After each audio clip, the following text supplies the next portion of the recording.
নিজেরা মেয়ে হয়ে আসতে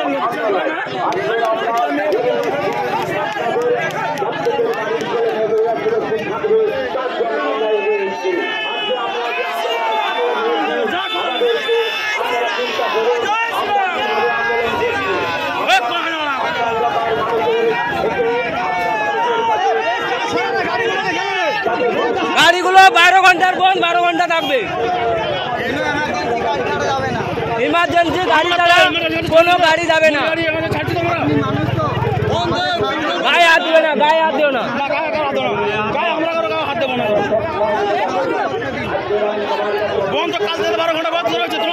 আমাদের তো পূর্ব ঘোষণা।